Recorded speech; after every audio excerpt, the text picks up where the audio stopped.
Vive Despierto presenta. Capítulo 15. La libertad. El hombre es el único ser sobre la faz de la tierra que tiene libertad. El hombre es el único ser sobre la faz de la tierra que tiene libertad. Un perro nace perro, vive como perro y muere como perro. No tiene libertad. Una rosa seguirá siendo una rosa. No existe posibilidad de transformación, no puede convertirse en loto. En esos casos no hay elección, no hay libertad. Ahí está la diferencia del hombre, en eso consiste la dignidad del hombre, su carácter especial, único, en la existencia. Por eso digo que Charles Darwin no tiene razón, porque clasifica al hombre con los demás animales, sin ni siquiera tener en cuenta la diferencia fundamental. La diferencia fundamental radica en lo siguiente. Todos los animales nacen con un programa, y solamente el hombre nace sin un programa. El hombre nace como una tabla rasa, como una pizarra en blanco, en la que no hay nada escrito. Hay que escribir lo que quieras escribir, porque será tu creación. El hombre no es solamente libre, quisiera insistir en que el hombre es la libertad misma. Es su núcleo esencial, su alma. Cuando se le niega a la libertad al hombre, se le está negando su mayor tesoro, su reino. Entonces se convierte en un mendigo, con una situación mucho peor que la de los demás animales, porque al menos ellos están dotados de un programa. El hombre está sencillamente perdido. En cuanto se comprende que el hombre nace como la libertad misma, se abren todas las dimensiones posibles. Entonces depende de cada cual qué ser o qué no ser. Será tu propia creación. Entonces la vida se convierte en una aventura, no en un desarrollo, sino en una aventura, una exploración, un descubrimiento. La verdad no te la dan. Tienes que crearla tú. En cierto modo, te estás creando a ti mismo en cada momento. Si aceptas la teoría del destino, también eso supone un acto de decisión sobre tu vida. Al aceptar el fatalismo eliges la vida del esclavo, y la eliges tú. Tú has decidido entrar en una prisión, tú has decidido vivir encadenado, tú y solamente tú. Y puedes salir de esa prisión. En eso consisten Sanyas, en aceptar tu libertad. Naturalmente, a la gente le da miedo ser libre, porque la libertad supone riesgos.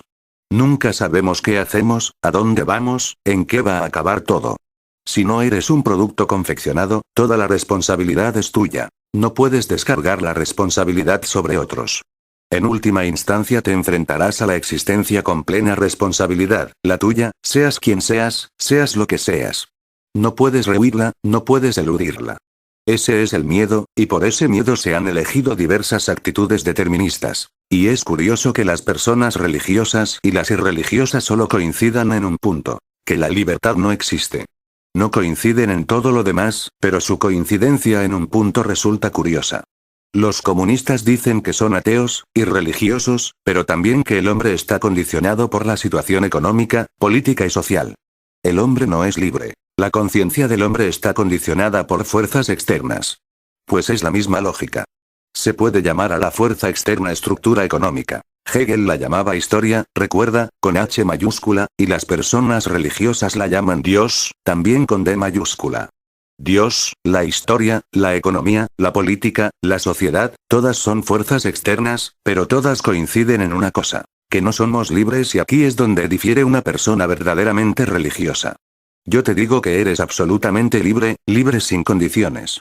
No evites la responsabilidad. Con evitarla no conseguirás nada. Cuanto antes la aceptes, mejor, porque podrás empezar a crearte a ti mismo inmediatamente. Y en el momento en que empiezas a crearte a ti mismo surge una gran alegría, y cuando has terminado de crearte, como tú querías, se produce una inmensa satisfacción, como cuando un pintor acaba un cuadro, le da el último toque, y su corazón se inunda de alegría. El trabajo bien hecho proporciona una gran paz, se tiene la sensación de haber participado de Dios. La única oración consiste en ser creativo, porque solo mediante la creatividad se participa de Dios. No hay otra forma de participar. No hay que pensar en Dios, sino participar de alguna manera. No puedes limitarte a observar. Tienes que participar, y solo entonces probarás el misterio. Crear un cuadro no es nada, crear un poema no es nada, crear música no es nada en comparación con crearte a ti mismo, con crear tu conciencia, tu ser. Pero la gente tiene miedo, y hay razones para ese miedo. La primera, el riesgo, porque tú eres el único responsable. La segunda, que la libertad se puede utilizar mal, porque tú puedes elegir ser lo que no debes ser. La libertad significa elegir entre lo que está bien y lo que está mal.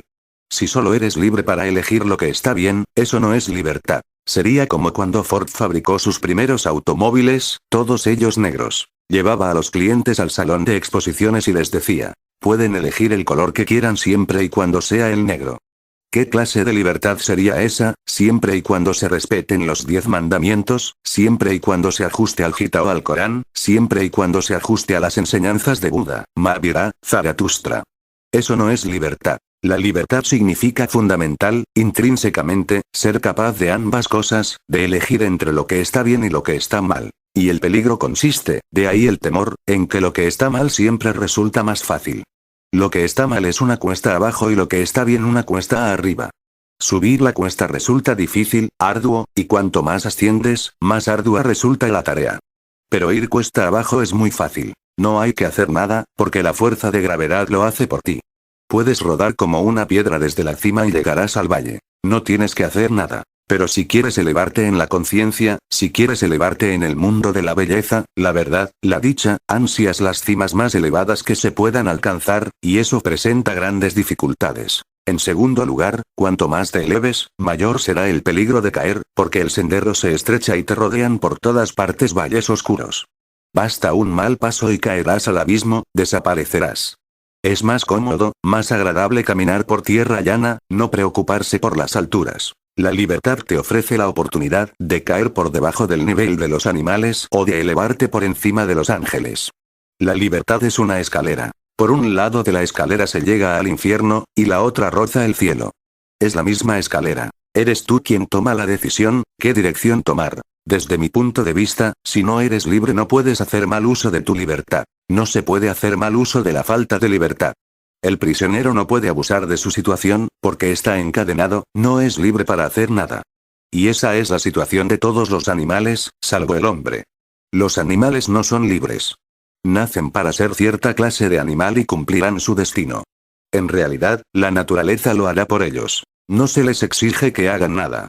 La vida no les presenta ningún desafío. Solamente el hombre tiene que enfrentarse al desafío, al gran desafío, y muy pocas personas han decidido arriesgarse, subir a la cima, descubrir las cumbres supremas. Solo unos cuantos, un Buda, un Jesucristo, muy pocos, se pueden contar con los dedos de una mano. ¿Por qué no ha decidido la humanidad entera alcanzar el estado de dicha de Buda, estado de amor de Jesucristo, el estado de alegría de Krishna? ¿Por qué? Por la sencilla razón de que resulta peligroso incluso aspirar a semejantes alturas. Es mejor no pensar en ello. Y la mejor manera de no pensar en ello consiste en aceptar que la libertad no existe, que estás determinado, que se te da un guión antes de que nazcas y tienes que ajustarte a él. Y solo se puede hacer mal uso de la libertad, no de la esclavitud. Por eso se ve tanto caos en el mundo actualmente. Nunca había existido tal caos, por la sencilla razón de que el hombre nunca había sido tan libre. En Estados Unidos disfrutan de la mayor libertad que se ha conocido jamás en el mundo entero, en toda la historia. Siempre que hay libertad estalla el caos, pero el caos merece la pena porque únicamente de ese caos pueden nacer las estrellas. Yo no quiero imponer ninguna disciplina, porque toda disciplina es una sutil esclavitud. No dicto mandamientos, porque cualesquiera mandamientos que te den desde fuera te esclavizarán, te encarcelarán. Yo solo enseño a ser libre, y después dejo que tú elijas lo que quieres hacer con la libertad. Si quieres caer por debajo del nivel de los animales, será decisión tuya, y tienes todo el derecho de hacerlo, porque es tu vida. Si decides eso, es tu prerrogativa, pero si comprendes la libertad y su valor no empezarás a caer, no quedarás por debajo de los animales, sino que empezarás a elevarte por encima de los ángeles. El hombre no es una entidad, sino un puente entre dos eternidades. El animal y el Dios, lo inconsciente y lo consciente. Desarrolla la conciencia, desarrolla la libertad, da todos los pasos por decisión propia. Créate a ti mismo y asume toda la responsabilidad. La mente normal y corriente siempre descarga a la responsabilidad sobre otros. La mente normal y corriente siempre descarga a la responsabilidad sobre otros. Es siempre el otro quien te hace sufrir. Tu esposa te hace sufrir, tu marido te hace sufrir, tus padres te hacen sufrir, tus hijos te hacen sufrir, o si no, el sistema económico de la sociedad, el capitalismo, el comunismo, el fascismo, la ideología política dominante, la estructura social, el destino, el karma, Dios, cualquier cosa. La gente se inventa miles de maneras de evitar las responsabilidades, pero en el momento que dices que alguien, fulanito o menganito, te hace sufrir no puedes hacer nada para cambiarlo. ¿Qué vas a hacer? Cuando cambie la sociedad, cuando llegue el comunismo y exista un mundo sin clases, todo el mundo será feliz, pero hasta entonces es imposible. ¿Cómo ser feliz en una sociedad pobre?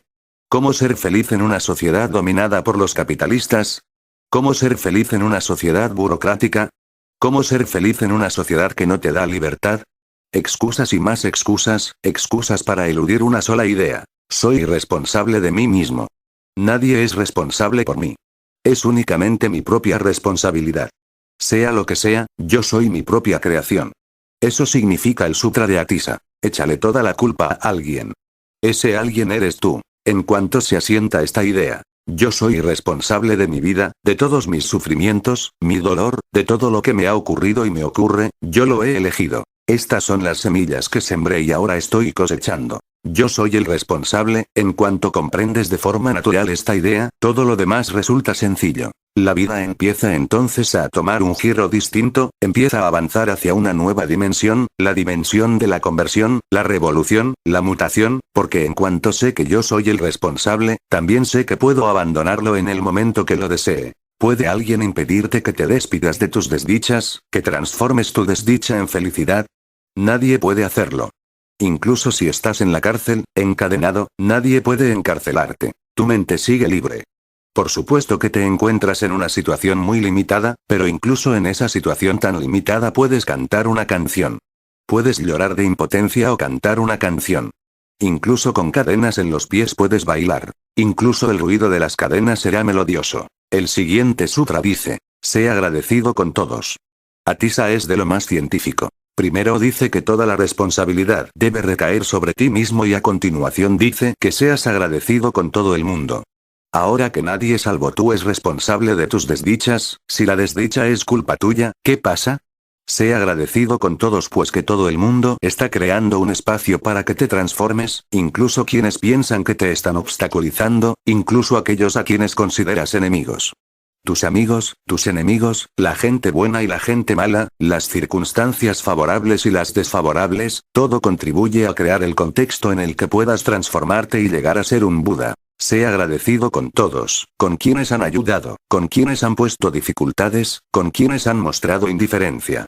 Sé agradecido con todos, porque todos juntos están creando el contexto en el que nacen los Budas, en el que tú puedes ser un Buda. ¿Qué es la ausencia de deseo? Consiste en no tener ningún deseo o en ser completamente libre para tenerlo o no tenerlo. Si estás completamente libre de deseo estarás muerto, dejarás de vivir. Eso nos han enseñado. No tengas deseos. ¿Qué puedes hacer? Puedes ir eliminando los deseos, y cuantos más elimines, más se empobrecerá tu vida. Si destruyes todos los deseos, te habrás suicidado espiritualmente. No, el deseo es la energía de la vida, el deseo es vida. ¿A qué me refiero entonces cuando digo, líbrate del deseo? A lo que me refiero es a lo segundo, a ser libre, completamente libre, para tener o no tener deseos. El deseo no debería convertirse en una obsesión. Ese es el significado. Deberías ser capaz de, por ejemplo, ves una casa preciosa, de otra persona, recién construida, y se te despierta el deseo de tener una casa como esa. Pues bien, ¿eres o no eres libre de sentir ese deseo? Si eres libre, yo diría que careces de deseos. Si dices, no soy libre. Este deseo me obsesiona. Incluso si quiero librarme de él, no puedo librarme. Veo esa casa en sueños, pienso en ella. Me da miedo ir a esa calle, porque esa casa me da envidia, me altera.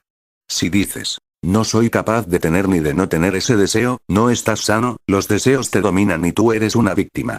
Sufrirás mucho porque hay millones de cosas a tu alrededor, y si se apoderan de ti tantos deseos acabarás destrozado. Así es como ocurre. Alguien llega a primer ministro y tú quieres ser primer ministro. Alguien se hace muy rico, y tú quieres ser muy rico. Alguien llega a ser un escritor famoso, y tú quieres ser un escritor famoso.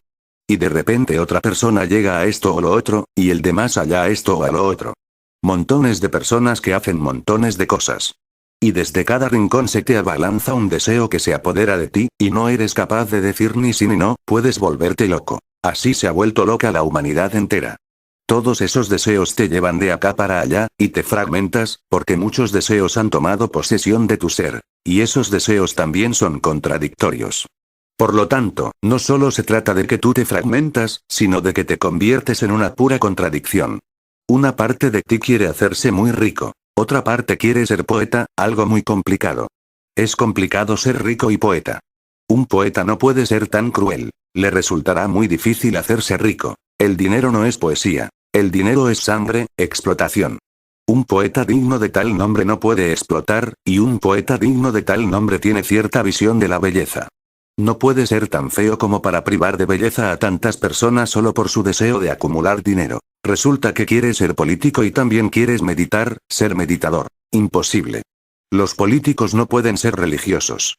Pueden fingir serlo, pero no pueden. ¿Cómo va a ser religioso un político? La religión significa carecer de ambición y la política no es sino pura ambición. La religión significa, soy feliz tal y como soy. La política significa, solo seré feliz cuando llegue a lo más alto, no soy feliz tal y como soy. Tengo que correr, que apresurarme, y destruir si es necesario. Por las buenas o por las malas, pero tengo que llegar a lo más alto. Tengo que demostrar mi valía. Naturalmente, un político tiene complejo de inferioridad. La persona religiosa no tiene ningún complejo, ni de inferioridad ni de superioridad. Los políticos fingen ser religiosos porque da buenos resultados en la política. Ser religioso significa no ser ambicioso, no tener ambiciones de estar en otra parte, de ser otro, solamente ser y estar aquí y ahora. Pero si tienes esas dos ideas, querer ser político y también meditador, te verás en dificultades, te volverás loco. Si eres honrado, te volverás loco. Si no eres honrado, no te volverás loco, sino hipócrita. Esos son los políticos. Y no estoy diciendo que todos los que están en la religión no sean políticos. De 100 personas, 99 también son políticos, pero con una política diferente, la política religiosa. Tienen su propia jerarquía, y el sacerdote quiere llegar a papa, eso también es política. O el pecador quiere llegar a santo, también es política, también es complejo de inferioridad. En cuanto empiezas a meterte en la santidad, en lo religioso, te rodeará ese ego que dice soy más santo que tú. Según tú, todos son condenables, todos están condenados y solo tú te vas a salvar.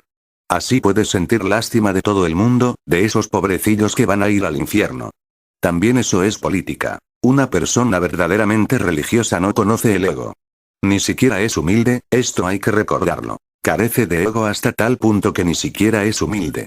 La humildad es también un fingimiento del ego. La persona humilde también intenta ser humilde y demostrar, soy humilde, o en el fondo puede albergar ideas como soy el más humilde en el mundo entero. ¿Cómo no? El ego. Muchos deseos se apoderarán de ti y muchos serán contradictorios, y entonces te sentirás dividido, perderás tu integridad, dejarás de ser un individuo. Me preguntas, ¿qué es la ausencia de deseo? Pues bien, son dos cosas distintas. Conoces la ausencia de deseo, y entonces tienes que cortar tu vida por completo, entonces tienes que cortarlo todo. Entonces te conviertes en un monje jainista, como una concha vacía descontento de todo, de ti mismo, sin creatividad, sin ganas de festejar la vida, sin flores. O bien conoces el deseo, y entonces te destrozas. Los dos estados son terribles. Lo que hay que hacer es librarse completamente del deseo, de tal modo que puedas elegir, que siempre puedas elegir, entre tener o no tener. Entonces serás realmente libre. Y entonces tendrás creatividad, ganas de festejar la vida, la alegría de los deseos, y el silencio, la paz y la tranquilidad de la ausencia de deseos. ¿Cómo puedo distinguir entre un amor propio iluminado y la egolatría? La diferencia es sutil pero muy clara, nada difícil. Sutil, pero no difícil. Si eres ególatra, sufrirás mucho. El sufrimiento indicará que estás enfermo. La egolatría es una enfermedad, un cáncer del alma. La egolatría te pondrá cada día más tenso, más nervioso, no dejará que te relajes. Te llevará a la locura. El amor propio es justo lo contrario de la egolatría. En el amor a uno mismo no hay uno mismo, solo amor. En la egolatría no hay amor, solo uno mismo. Al amarte a ti mismo empezarás a sentirte más relajado. Una persona que se ama a sí misma se siente completamente relajada. Amar a otro puede crear cierta tensión, porque el otro no siempre tiene que sintonizar contigo. El otro puede tener sus propias ideas. El otro es un mundo diferente, y existen muchas posibilidades de que se produzca un choque. Existen todas las posibilidades de que se produzca la tormenta porque el otro es un mundo distinto. Siempre se da una sutil lucha entre ambos. Pero cuando te amas a ti mismo, no hay nadie más. No hay conflicto, es silencio puro, una maravilla. Estás a solas. Nadie te molesta. No necesitas para nada al otro. Y para mí, una persona que es capaz de tan profundo amor hacia sí misma es capaz de amar a otros. Si no puedes amarte a ti mismo, ¿cómo vas a amar a otros?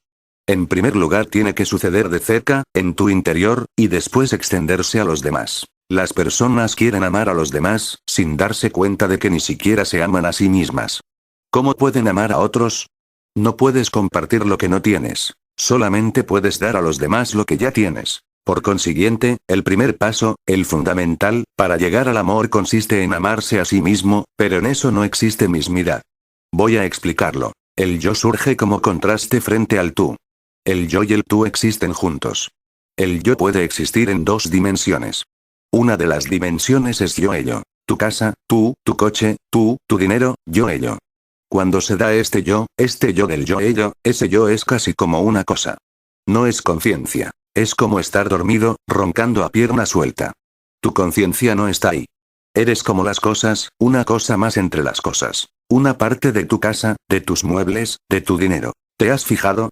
El que anda en pos del dinero poco a poco empieza a adquirir las características del dinero. Se convierte simplemente en dinero. Pierde la espiritualidad, deja de ser espíritu. Queda reducido a cosa. Si te gusta el dinero, acabarás siendo como el dinero. Si te gusta tu casa, poco a poco te harás materialista. Siempre te transformarás en lo que amas, en lo que te gusta. El amor es alquimia. No ames lo que no debes, porque te transformará.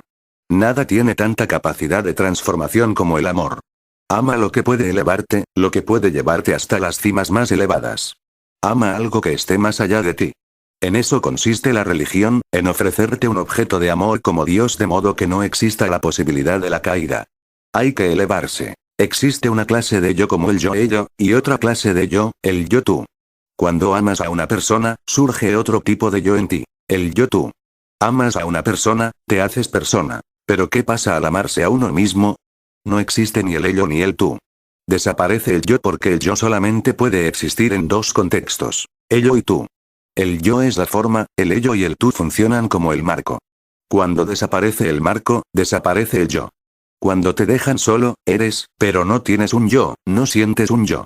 Simplemente eres una profunda presencia. Solemos decir, yo soy. En ese estado, cuando estás profundamente enamorado de ti mismo, desaparece el yo. Solo queda una presencia, la pura existencia, el ser. Te llena de una profunda dicha. Será una gran fiesta, un gozo. No habrá ningún problema para distinguir entre las dos cosas. Si te sientes cada día más desdichado, has iniciado el viaje hacia la egolatría. Si te sientes cada día más tranquilo, más silencioso, más feliz, más centrado, has iniciado otro viaje, el viaje hacia el amor a ti mismo. Si inicias el viaje del ego empezarás a ser destructivo con los demás, porque el ego intenta destruir el tú. Si tomas el camino del amor propio desaparecerá el ego. Y cuando desaparece el ego dejas que el otro sea a sí mismo, le das absoluta libertad. Si no tienes ego no puedes crear una prisión para el otro, para el que amas. No puedes enjaularlo.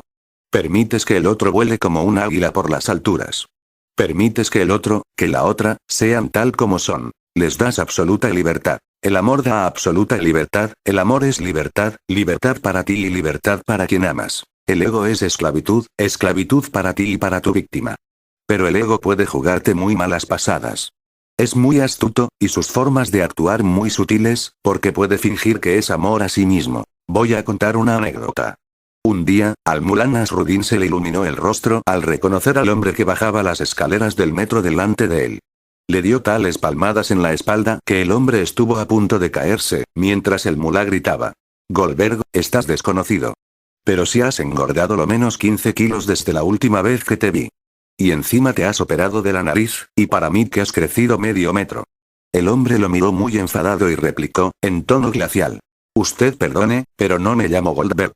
Vaya, vaya. Dijo el mulá Nasruddin. O sea, que hasta te has cambiado el nombre. El ego es muy astuto y siempre se justifica y racionaliza. Si no estás bien alerta, puede esconderse tras el amor a uno mismo.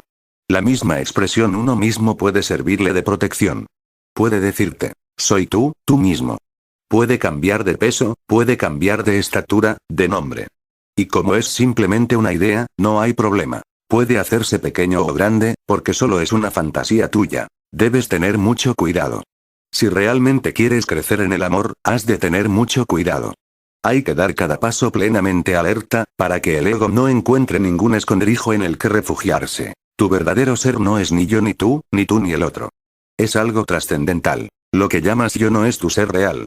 Ese yo se impone a la realidad. Cuando te diriges a alguien como tú, no te diriges al ser real del otro, sino que le pones una etiqueta.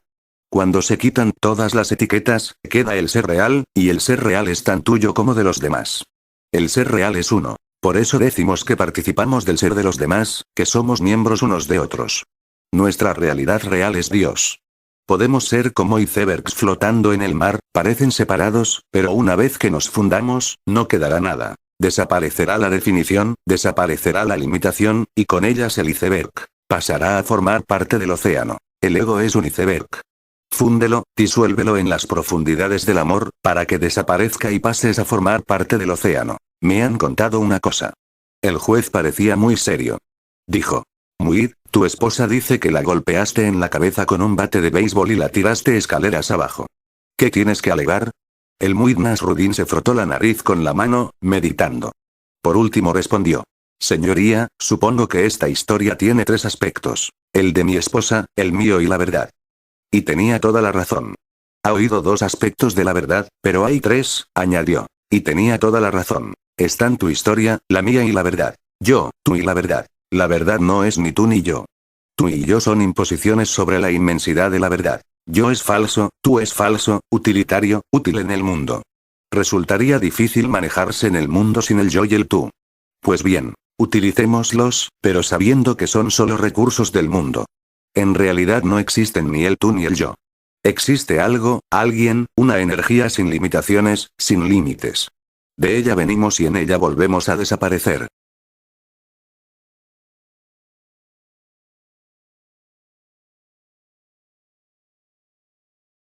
Video creado por Vive Despierto.